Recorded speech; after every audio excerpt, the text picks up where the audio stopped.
아침 일라디오. 안녕하십니까. 오늘 아침 일라디오 아나운서 오승원입니다. 오늘도 곳곳에 강한 비가 쏟아지고 비가 오락가락하는 하루가 될 것으로 보이는데요. 안전사고에 항상 주의하시고요. 주변에 빗물바지가 막혀있진 않은지 꼭 살펴보시기 바랍니다. 빗물바지는 빗물을 하수관으로 흘려보내는 수방시설인데요. 쓰레기나 흙 등으로 막혀서 배수가 원활하지 않을 때는 잠깐 내리는 비에도 도로 침수로 이어질 수가 있다고 합니다. 작년에 강남 한복판을 비롯한 대규모 침수 사태가 벌어진 것도 이런 빗물바지가 제 기능을 하지 못했다는 지적이 있었는데요. 본격적인 장마가 시작되면서 행정당국이 현장 점검과 함께 청소에 나섰는데요. 빗물바지 곳곳이 담배꽁초와 과자봉지 같은 각종 폐기물에 막힌 데다가 아무리 치워도 쓰레기가 다시 쌓여서 관리에 어려움이 있다고 합니다. 일단 정부에선 10월 15일까지를 빗물바지 막힘 집중신고 기간으로 운영하고요. 안전신문고로 신고를 받는다고 하는데요. 이번 장마철을 무사히 넘기려면 당장 행정력이 손닿기 어려운 곳들은 솔선수범 나서주는 시민의식이 필요하겠죠. 무엇보다 빗물바지를 마치 쓰레기통으로 여기고 투기하는 일부 시민들의 몰상식한 행동들은 반드시 바로잡을 필요가 있을 것 같습니다. 6월 27일 화요일 오늘 아침 일라디오 출발합니다.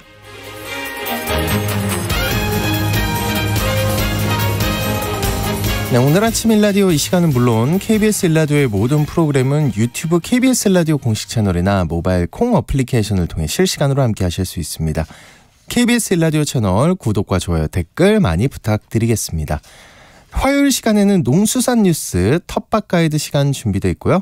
장수직업 시간에는 평소 근태 관리를 잘해야 이직이 가능하다고 하는데요. 그런 의미에서 중요한 평판 조회 관리 방법에 대해 알아보겠습니다. 자, 청취자 여러분 참여하실 퀴즈 드립니다. 요즘 이 작물의 수확이 한창인데요. 올해는 생산량이 평년보다 줄고 가격이 오를 것으로 예측되고 있습니다. 이것은 경북 의성, 충남 서산 등이 주요 산지로 손꼽히고요.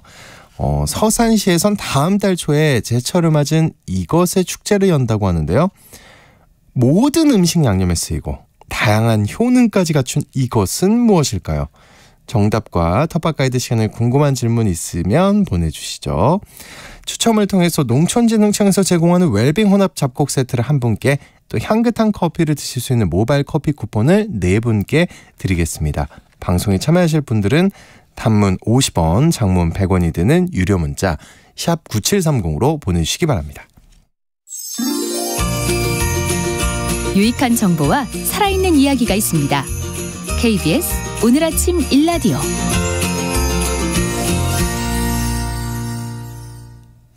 네, 농수산 뉴스 시간입니다. 후쿠시마 원전 오염수 방류와 관련해서 국내에서는 연일 천일염과 관련된 이슈가 주목받고 있는데요. 농어민신문의 이진우 기자와 이 소식부터 살펴보겠습니다. 안녕하십니까? 네, 안녕하십니까? 네, 정부가 천일염과 관련해서 합동점검반을 구성하고 본격 가동에 들어간 상황이라고요?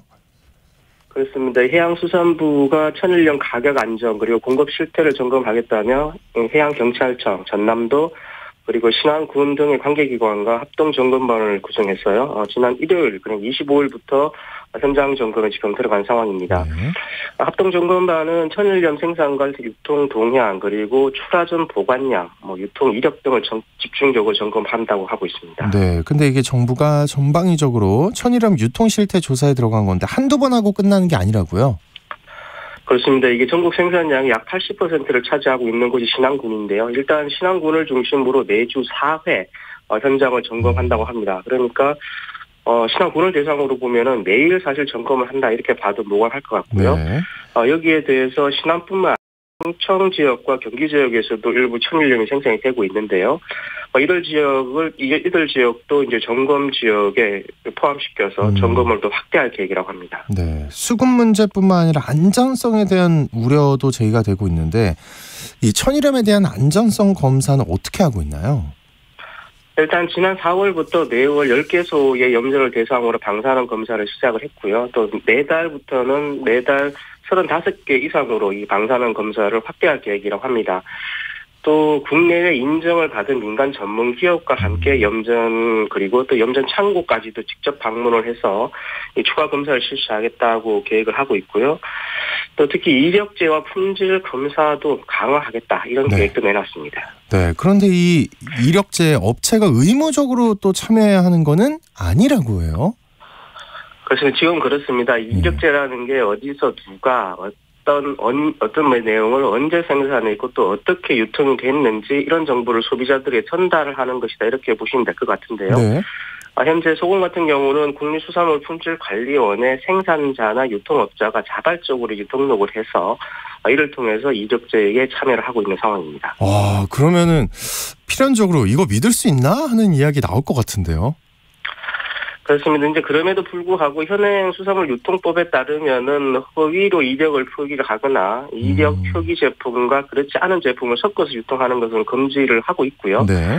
또 수입산하고 섞어서 유통시키는 것도 농산물품질관리법을 통해서 이제 원산지 표시나 이런 부분에 문제가 있기 때문에 금지를 또 하고 있습니다. 네. 이런 것을 어기는 경우는 철저히 또 단속을 해야 되겠지만 현재 제도적으로 큰 허점을 가지고 있는 것은 아닌 상황입니다. 다만 이게 의무적으로 이력제를 적용한다면 좀 더 유통 과정을 투명하게 볼 수 있지 않겠나 이런 생각은 듭니다. 네, 저도 그렇게 생각이 드네요. 한우 같은 경우가 좀 대표적인 예라고 할 수 있을 것 같은데 어떻습니까? 그렇습니다. 이거 한우는 송아지가 태어나면서부터 기표를 장착하고 출생 신고를 해야 합니다. 이것도 주말 포함해서 일주일 내에 해야 하도록 돼 있고요. 그리고 농장 간에 이동을 하더라도 이게 그러니까 우리가 이사를 하게 되면은 이제 전입 신고를 하는 것처럼 한우도 똑같이 신고를 또 해야 됩니다. 그리고 어디 도축장으로 출하가 되어서 어떤 등급을 받았고 어디로 유통됐는지까지 다 이 전산상으로 등록이 되도록 해놓은 상황인데요. 천일염에 대해서도 해수부가 불법적 행위에 대해서는 철저히 단속을 하면서 현재 등록제로 되어 있는 것을 의무제로 전환하는 방안을 지금 적극적으로 강구하겠다 이렇게 밝힌 상황이니까 천일염 이력제 의무화도 한번 좀 지켜봐야 할 대목인 것 같습니다. 네. 농림축산식품부가 어제 브리핑을 통해 오는 2032년까지 추진할 농업생산 기반 10개년 정비 계획을 마련했다고 밝혔는데 어떤 내용이 들어있나요? 이게 농어촌 정비법이라는 게 있고요. 이에 따라서 마련해야 하는 법정 계획인데요. 안전하고 편리한 농업 생산 기반 정비 지원을 위해서 복합 영농 그리고 농업 용수와 관련해서는 물 이용과 안전, 환경 이렇게 모두 4개 분야에 대해서 세부 추진 과제를 마련했다 이렇게 밝힌 겁니다. 복합 영농 분야는 아무래도 쌀 수급이나 논타작물 재배 확대와 관련된 내용이겠네요. 그렇습니다. 이게 복합 영농이라는 게 논에 다양한 작물을 재배할 수 있도록 농업 기반을 정비하겠다 이런 내용인데요. 논에 논타작물을 재배하는 지역을 대상으로 배수가 잘 되도록 이 배수 개선 대상지를 확대를 하고요. 그리고 2027년까지는 농경지 침수 위험 지도도 제작할 계획이다 이렇게 밝혔습니다. 네, 그 농업 용수와 관련된 계획은 어떤 게 있을까요? 예, 우선 논에서 시설 원예 작목을 재배를 할 때는 벼농사보다 더 좋은 수질의 물이 필요한데요. 주로 그래서 지하수를 사용하고 있습니다. 그런데 수질이 좋지 않거나 또 수량이 부족한 지역이 있는데 이런 지역을 중심으로 맑은 물 공급 사업을 추진을 하고요. 또 기존의 지표수 개발 이외에도 지하수 댐 등을 마련해서 용수를 공급하는 사업도 새롭게 추진한다고 합니다. 네. 그리고 가뭄과 홍수가 연이어 발생하면서 어떤 해에는 물이 부족해서 또 어떤 해에는 물이 너무 많아서 저수지 안전성 문제가 제기되기도 하는데요. 이에 대해서는 어떤 대책을 추진하기로 했나요? 이용률 제고를 위해서는 한국농어촌공사가 관리하고 있는 10만 4천 킬로미터 정도의 수로를 대상으로 해서요. 2024년까지 디지털 개통로를 작성을 하고요. 그래서 전력별로 물을 관리하고 이제 관계 수로도 개선을 해서 물 이용의 효율성을 높여 나가겠다 이런 계획입니다. 그리고 또 저수지 안전성 확보를 위해서는 500만 톤 이상의 대형 저수지는 2025년까지 그리고 30만 톤에서 500만 톤 미만 저수지는 2032년까지 치수 능력을 확대하는 사업을 완료할 계획이라고 하는데요. 그런데 이 저수지 안전성 확보 계획은 그간 정부에서 지속적으로 약속해왔던 내용이기도 합니다. 위원회는 대책이 꼭 계획대로 추진이 되어서 안전성을 확보했으면 하는 그런 바람입니다. 네, 알겠습니다. 농수산뉴스 지금까지 한국농어민신문의 이진우 기자와 함께했습니다. 오늘 고맙습니다. 감사합니다.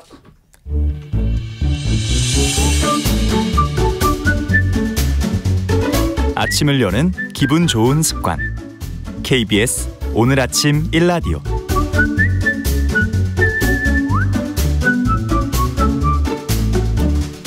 직장은 나와도 평생 직업이 필요한 시대를 위한 장수 직업 시간입니다.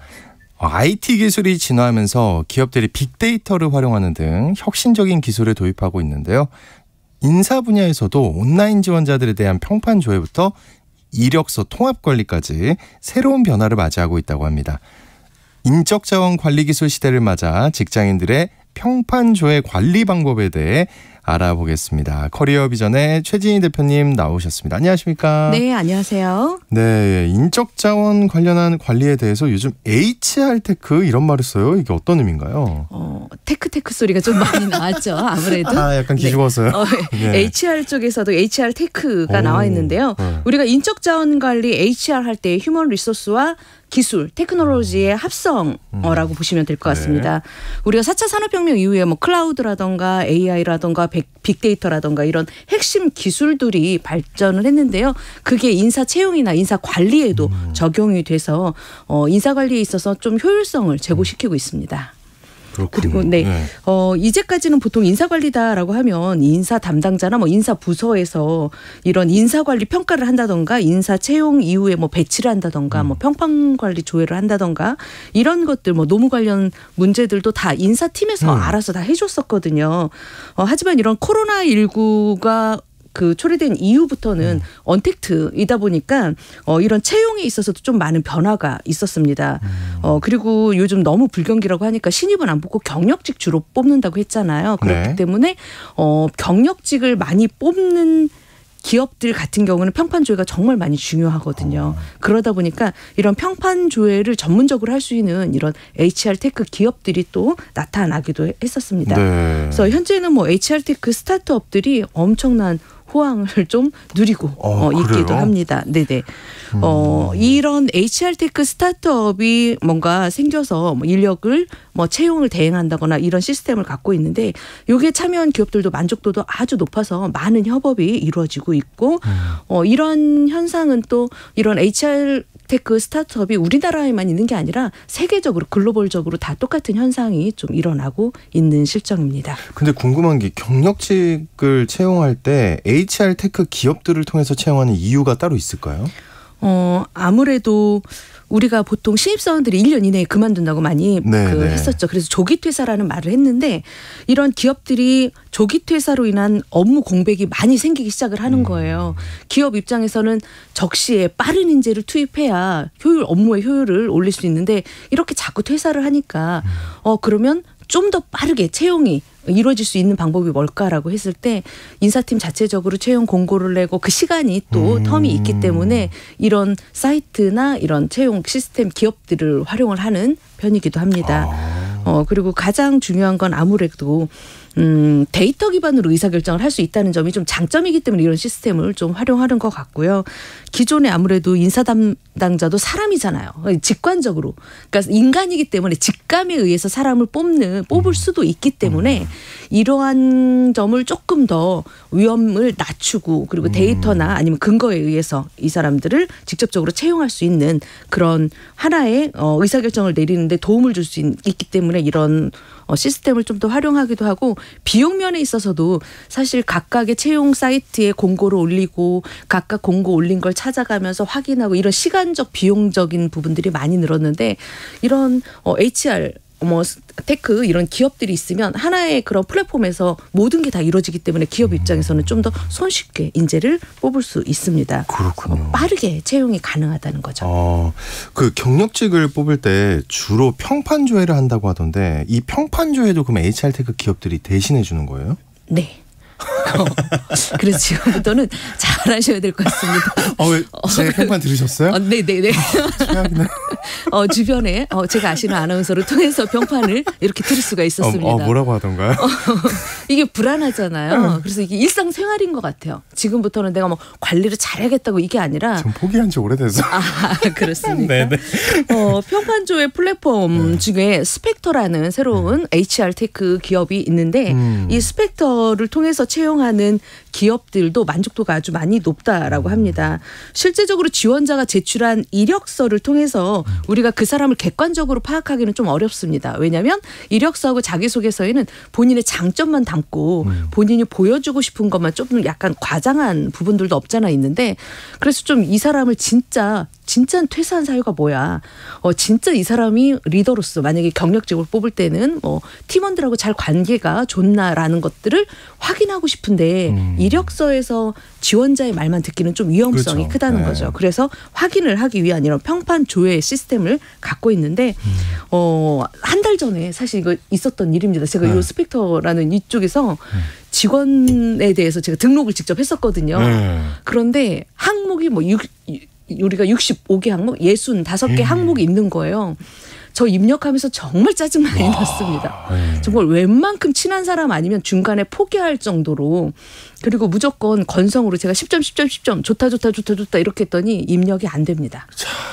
생각을 해서 이 비율을 다 따져서 해야 되기 때문에 똑같이 하네요. 일반 회사에서. 일반 회사하고 너무 똑같은 거예요.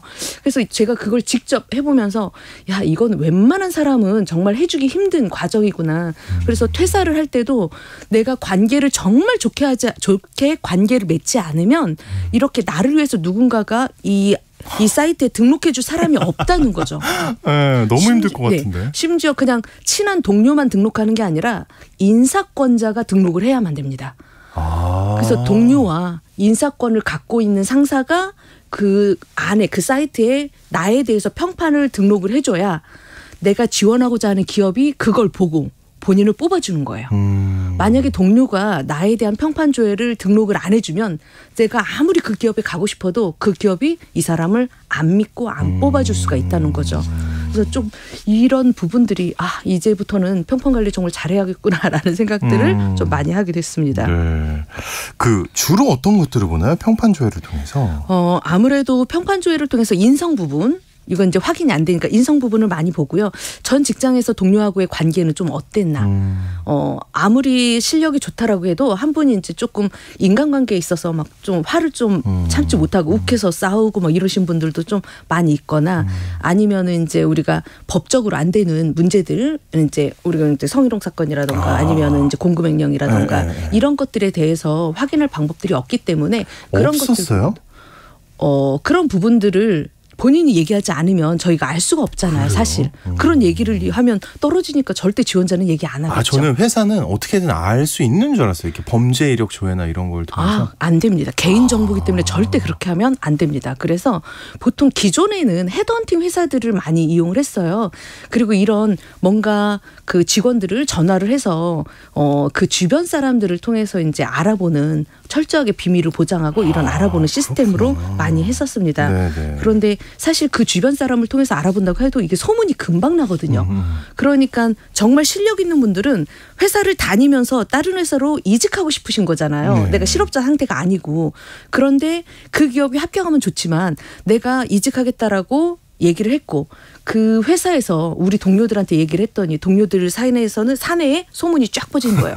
저 사람은 이직하려고 등록했대. 이런 말을 하다 보니까 내가 이직하려고 했던 의도가 자칫 위에 인사팀에 보고가 됐었고 그러다 보니까 좀 아무래도 인사고과라던가 그 사람에 대한 좋은 평판을 가져가지 못하는 이런 사건이 발생을 하기도 종종 했었기 때문에 그렇다면 이런 지원자 이직자의 입장에서도 좀 더 안전하게 평판 관리를 할 수 있는 뭔가 중간자적 플랫폼이 필요했던 거죠.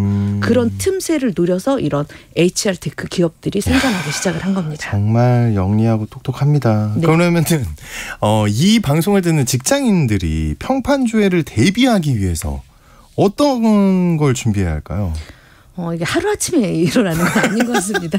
그렇다고 포기할 수 없잖아요. 네, 그렇죠. 지금이라도. 꾸준한 노력과 일상생활 조회다라는 생각으로 직장 생활을 해야 되는데 네. 그래서 제가 좀 안타깝습니다. 이제 나 내 맘대로 화도 못 내고 내 맘대로 뭐 이렇게 성질도 못 부리는 거야? 이러실까 봐 조금 죄송스럽긴 하지만 그래도 내가 뭔가 평생 직장이 아니고 뭔가에 이제 새로운 꿈을 갖고 계신 분들이라고 하면 이것도 철저하게 이제 전략적으로 좀 준비를 하실 필요는 있을 것 같습니다. 네, 네. 먼저 저희가 평판조회 할 때 그 사람은 어땠냐 이렇게 물어보기 때문에 첫 번째 가장 중요한 건 저 사람 일 잘해 소리를 들을 정도로 직장 내에서 본인의 전문성을 가져가는 건 정말 필요합니다. 전문성 인정. 네. 그래서 사람들이 어느 기업에서 오든 좀 성질이 좀 그렇긴 한데 일은 잘해요.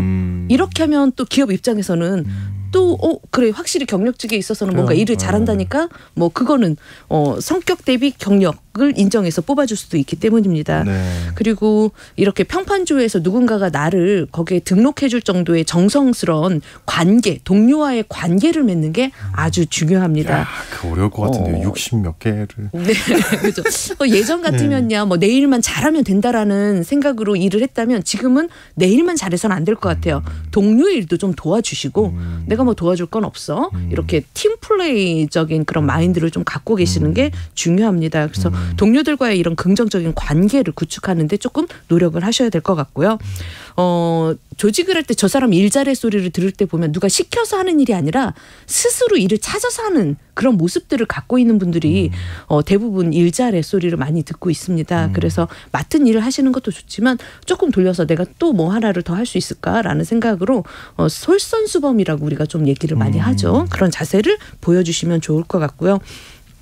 가장 중요한 건 사실 평소에 잘해도 되지만 평판조의 가장 좋은 방법은 떠날 때, 퇴사할 때 좋은 태도를 보이는 게 가장 좋은, 가장 좋은 평판조회에서 태도를 보여줄 수 있는 방법이기도 합니다.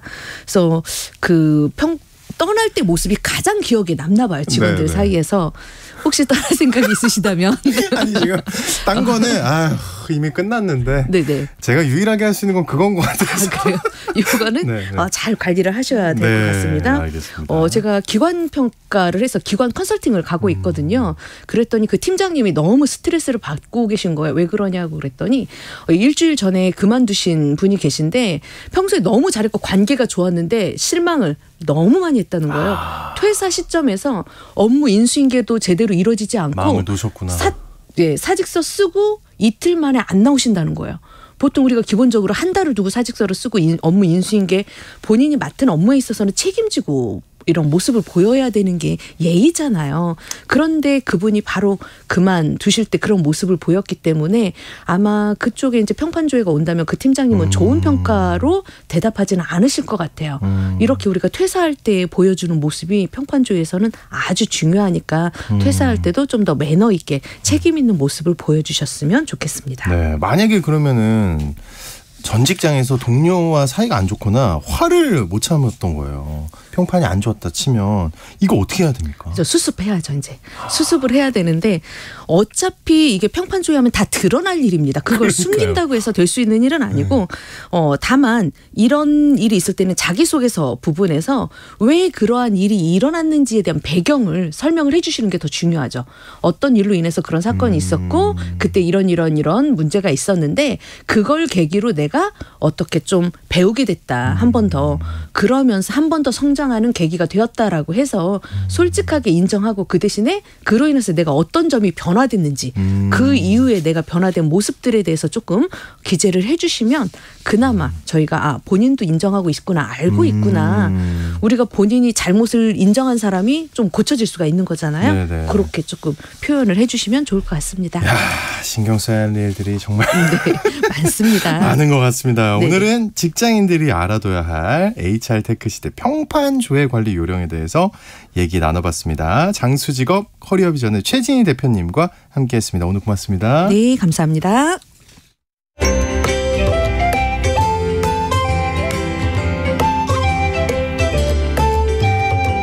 상쾌한 하루의 시작.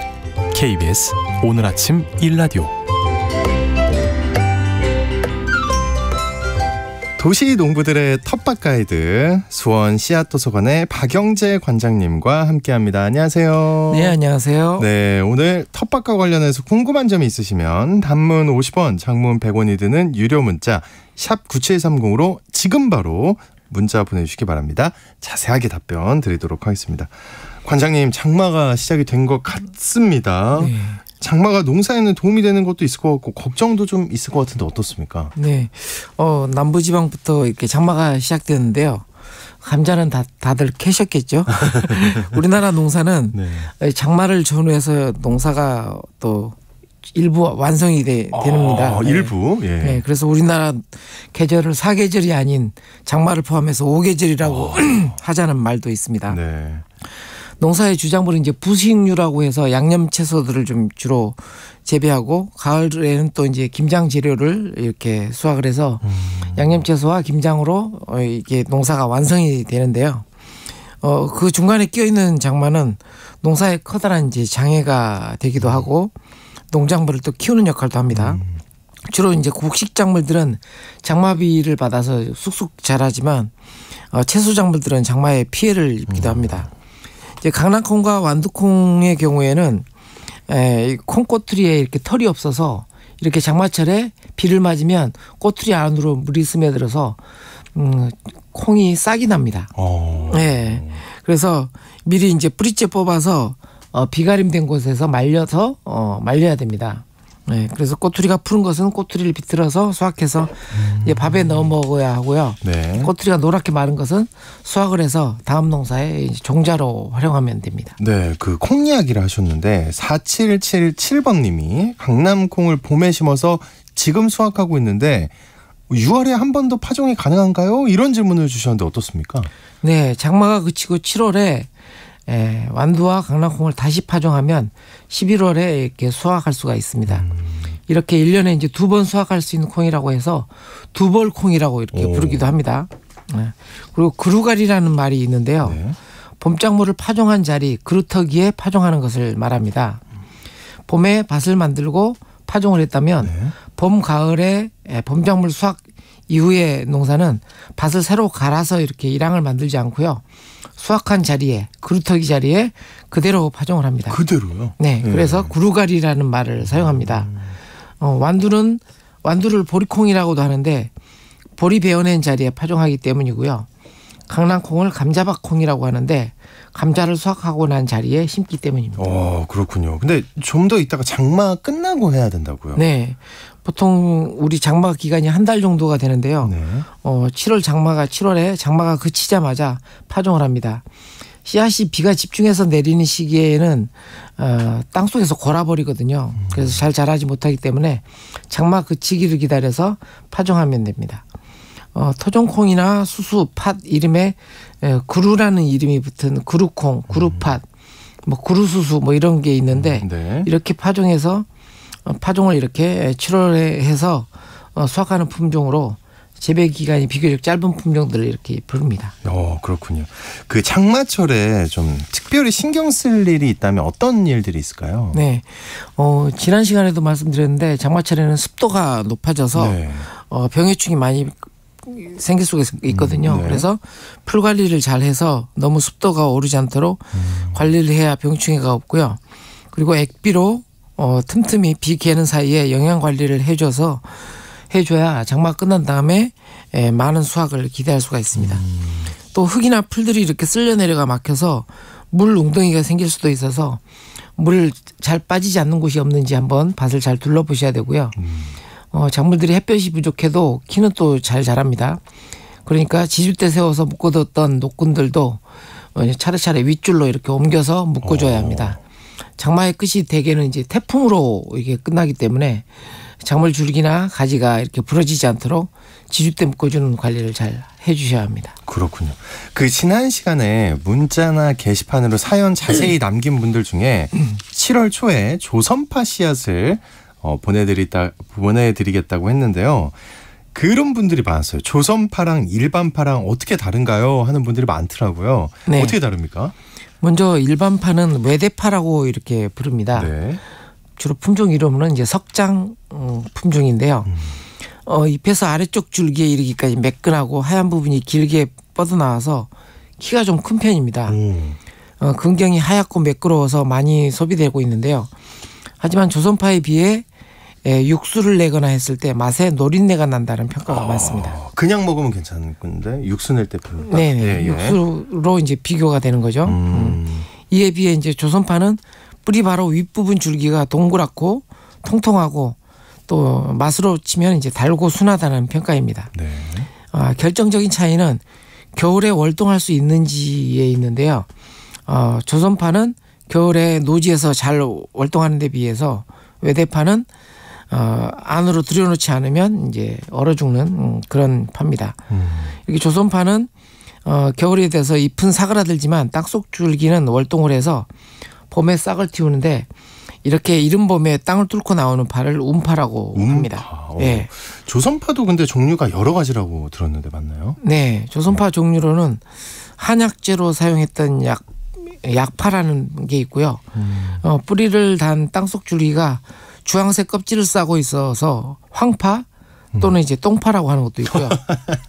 네. 진짜요? 네, 그리고 잎을 주로 잘라서 소비하는 잎파 종류로 남양주 쪽에서 유행하는 구조파라고 하는 파도 있습니다. 이런 파 종류에 더해서 양파에 가까운 품종으로는 씨앗이 맺지 않고 새끼파가 그 씨앗 며칠짜리에 달리는 게 있는데 네. 그게 이제 삼층거리파와 삼동파 종류도 있습니다. 잠깐만요. 삼층거리파요? 예. 얼핏 들으면 무슨 조폭 이름 같기도 네. 하고. 네. 파 이름이 좀 그렇습니다. 네. 네. 그래서 이번에 나눔할 파는 조선파 중에서 한약재로 사용했던 약파라는 이름의 조선파입니다. 당진 보령 지역에서 오랫동안 심어왔던 조선파 종류입니다. 청취자분들께 추첨을 통해서 보내드리도록 하겠습니다. 아이고 예, 또 이렇게 안내 부르셔도 함께 보내주신다고. 네네. 예, 주로 이제 씨앗 도서관은 정부 지원 없이 전국에 있는 후원 회원을 통해서 운영이 되거든요. 네네. 예, 그래서 관련된 자료들도 함께 이제 보내드리도록 하겠습니다. 예, 많은 여러분의 관심 부탁드리겠고요. 또 우리 청취자분들이 보내주신 질문 살펴보겠습니다. 지난주에 미처 답변 못 해드린 질문부터 살펴볼게요. 괜찮으세요? 네, 4770님 진딧물 잡는 방법 알려주세요. 이렇게 보내주셨어요. 진딧물. 네. 아무래도 다양한 작물들에 다 오는 게 이제 진딧물인 것 같은데요. 네. 진딧물 같은 경우는 잎사귀 뒤쪽에 보면 이렇게 거뭇거뭇하게 이렇게 많이 붙어 있어서 보기 흉측하다고 일부러 이렇게 손으로 이렇게 비비는 분들이 계신데 그렇게 하시면 안 됩니다. 그래요? 예. 예. 아무래도 이제 주방 세제를 아주 곱게 이렇게 거품이 안 보일 정도로 흔들어서 그걸 뿌려주시든지 아니면 목초액이라든지 이런 것들로 500배 이석해서 또는 이제 식초도 500배 정도 희석해서 이렇게 뿌려주시면 되고요. 그리고 이렇게 친환경적으로 잡는 방법은 바로 죽지 않기 때문에 없어질 때까지 계속 이렇게 뿌려주시는 게 좋습니다. 손으로 이렇게 막 하지 말고. 네. 알겠습니다. 2090님 장인어른께서 작은 텃밭에 상추와 아욱을 키우고 계시는데요. 신기하게 상추는 벌레가 생기지 않더라고요. 원래 상추는 벌레를 안 먹나요? 이렇게 보내주셨어요. 먹지 않나요? 네, 상추는 국화과 작물이고 또 이게 하얀 진액이 나오고 그래서 상추는 병이 없는 작물에 속합니다. 네. 그래서 초보 농부들이 가장 키우기 쉬운 작물이기도 하죠. 네. 그렇긴 하지만 여기는 이제 옥상이라서 그렇고 노지에서 재배하는 분들 같은 경우는 달팽이들이 와서 많이 먹습니다. 달팽이들이 굉장히 좋아하는 게 또 상추이기도 합니다. 네, 그렇군요. 네. 자, 5056님 마늘을 집에서 먹기 위해 200개 정도 수확 후 건조하는데요. 뿌리와 줄기를 마늘 부분만 남기고 잘라서 아파트 뒤 베란다 바닥에 박스 깔고 건조하고 있는데 이거 맞는 건가요? 10월까지 보관 후에 일부는 가을에 다시 심으려고 합니다. 이렇게 보내주셨어요. 네, 아주 잘하고 계신데요. 네. 덧붙여서 줄기에 이제 마늘종 위에 달린 주화가 있습니다. 주화도 또 따로 이렇게 잘 보관하셨다가 주화도 심어주시면 마늘 품종을 이렇게 갱신하는 데 굉장히 좋은 역할을 합니다. 네.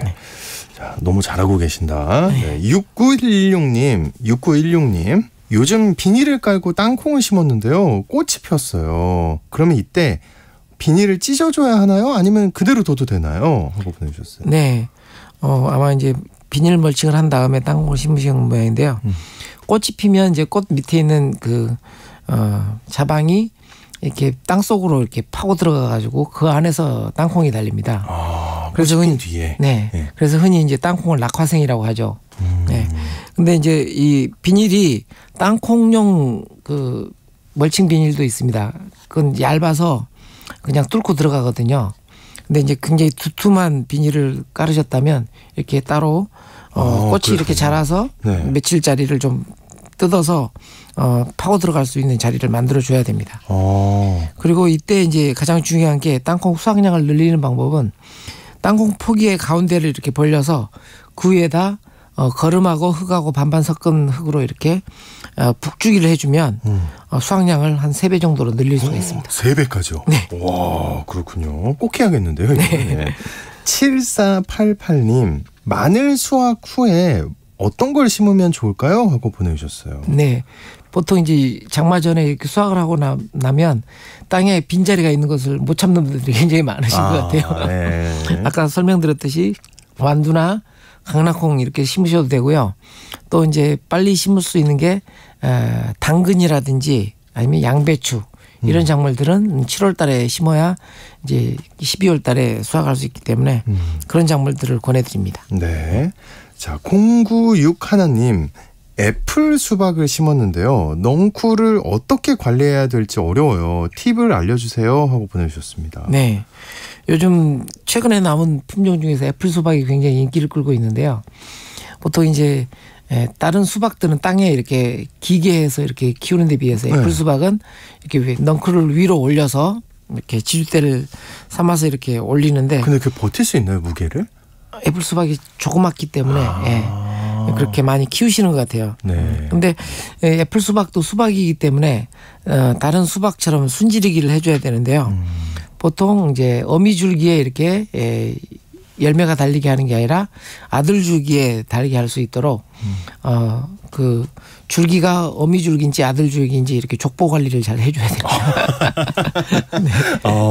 그거를 이렇게 좀 특별히 족보 관리를 잘하는 방법이 있을까요? 좀 어떻게 해야 되나요? 뿌리 쪽에서부터 나온 줄기에서부터 이렇게 어미줄기, 아들줄기 이렇게 표시를 해놓고 어미줄기에서 한 4-5마디에서 잘라줘서 아들줄기들이 이렇게 쭉 뻗어서 열매를 맺게 하고요. 그리고 열매 맺는 장소도 줄기 밑단에서 이렇게 암꽃이 피는 게 아니라 끝쪽에서 좀 달리게 하도록 좀 일찍 밑단 부분에서 이렇게 암꽃이 달리면 꽃을 솎아줘도 됩니다. 그래서 잎을 많이 확보한 상태에서 결과가 되게 해주면 과일도 크고 당도도 높아집니다. 야, 그렇군요. 네. 알겠습니다. 신기합니다. 항상 이런 얘기 들을 때마다. 왜 우리 관장님은 모르는 게 없으실까요? 감사합니다. 네, 쑥스러워 계십니다. 시간상 여기서 마무리해야 될 것 같고요. 오늘 답변 못 드린 질문들 또 다음 주에 답변 드리도록 하겠습니다. 아까 일러드렸지만 궁금한 점이 있는 분들은 언제든 사실 저희 게시판에 남겨주시면 저희가 검토를 해서 그 답변을 꼭 방송 시간 안에 말씀드릴 수 있도록 하니까요. 여러분의 많은 관심과 참여 부탁드립니다. 자, 텃밭 가이드 시간, 지금까지 수원 씨앗도서관에 모르는 게 없는 우리 박영재 관장님과 함께했습니다. 오늘 고맙습니다. 네, 감사합니다. 네, 오늘 퀴즈의 정답은 마늘입니다. 2106님, 마늘. 올해는 마늘 대란인가요? 대란인가요? 풍년인데요. 풍년이랍니다. 네. 마늘 듬뿍 넣은 치킨도 맛난데 맛있죠. 아이스 아메리카노 한 잔 마시고 싶습니다. 그렇죠. 지금 상품을 노리고 계시. 네, 2106님 상품 받기를 바라겠고요. 9214님 정답 마늘입니다 보내주셨고요. 0697님 정답 마늘이 몸에 그렇게 좋다네요. 혈액순환에도 좋다니 자주 챙겨 먹으려고요 하고 보내주셨습니다. 또 8687님, 아침에 항상 KBS 오늘 아침 일라디오 청취하면 하루가 즐겁습니다. 정답 마늘 감사합니다 이렇게 보내주셨어요. 8687님, 저희가 감사드립니다.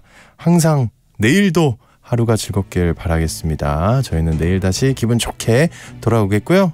중복 당첨 여부 확인 후에 홈페이지에 당첨자 올려놓겠습니다. 오늘 좋은 하루 보내세요.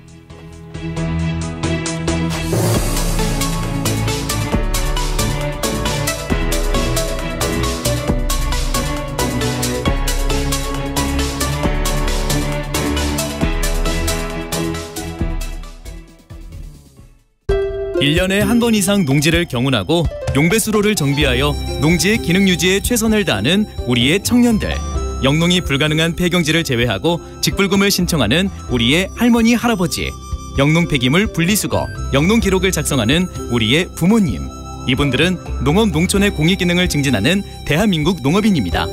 공익직불제 준수사항 이행 점검이 6월부터 9월까지 진행되며 이행하지 않은 경우 직불금이 감액될 수 있습니다. 자세한 사항은 읍면 동사무소 또는 농가련 사무소에